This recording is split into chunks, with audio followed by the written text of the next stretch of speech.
بسم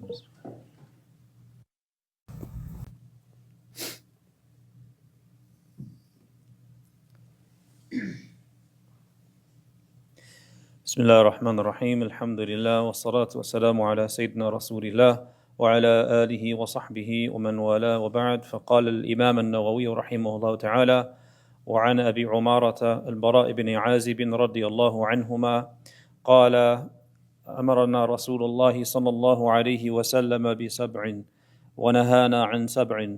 أمرنا بعيادة المريض واتباع الجنازة وتشميت العاطس وإبرار المقسم ونصر المظلوم وإجابة الداعي وإفشاء السلام.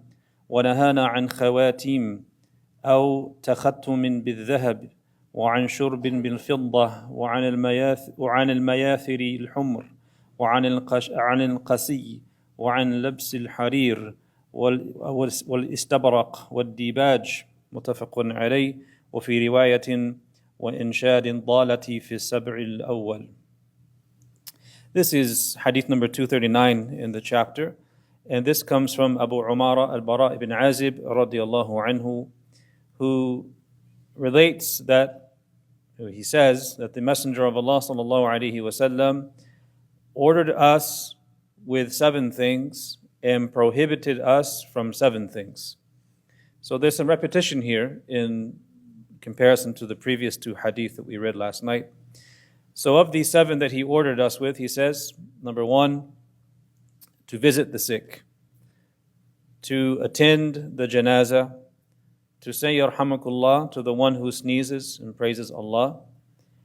And a new one here that's not in the previous hadith is to assist to fulfill the oath of a person who took an oath.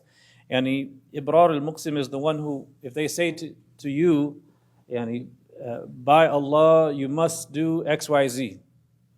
This puts you in a very difficult position. And the ulama, they say that one of the heaviest things a person can receive is when someone tells them to do something lillah. Because what, you just jump and do it because they said it? No, you have to bring a niyyah to that. Maybe you weren't ready. So it's a very heavy thing, but it is recommended, highly recommended, not as a wujub, as an obligation, but highly recommended that if someone was to do that, you muster an intention and you do it ta'zeeman lillahi subhanahu wa ta'ala, out of reverence for Allah ta'ala. And he adds here, helping the oppressed person and accepting the invitation of the one who invites. We mentioned that that's generally recommended and that it's wajib in particular for the walima, meaning the marriage party, the walima of the urs. So this is wajib, provided that in the walima there's no haram, no agreed upon haram things going on. If that's happening, then you don't have to accept the invitation. And then he adds, sallallahu alaihi wasallam, and ifsha as-salam, which is not just giving salams, but it's actually going around giving salams to people, being a person who gives greetings of peace to other people, such that it is common. Among the 7 things, he says, he prohibited us from 7 things, from wearing gold rings. This is particular to men. Drinking from silver utensils, and the ulama mentioned that applies to gold utensils as well. For men using gold utensils or gold instruments on the body, it is permissible if it is a gold tooth or, as they say, a gold nose. And there was a sahabi, I don't remember his name, he lost his nose in battle. And it got chopped off, so the bone was exposed and the cartilage was gone. So he had a gold nose cast and made that he put there onto the bone so that it would cover what was previously there and appear as a nose. A golden nose. That's permissible because it's for a medical reason or cosmetic reason. That is covering up something that's been removed.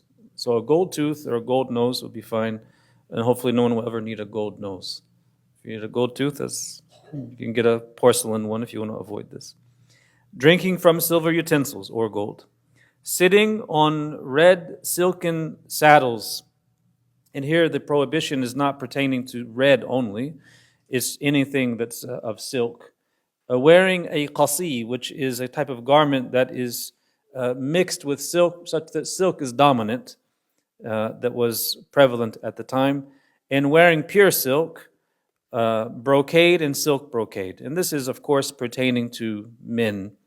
And then another narration, he says, وَفِي رِوَايَةٍ إِنْشَادِ الضَّالَةِ فِي سَبْعِ الْأَوَّلِ.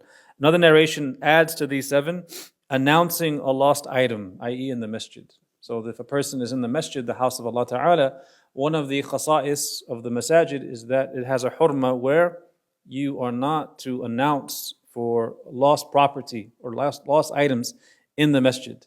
And there's actually a dua that if someone does that, you make a dua, La raddallahu dalatakum. May Allah not return your lost item. So this is out of the hurma, the sanctity of the masjid. Walhamdulillahi Rabbil Alameen.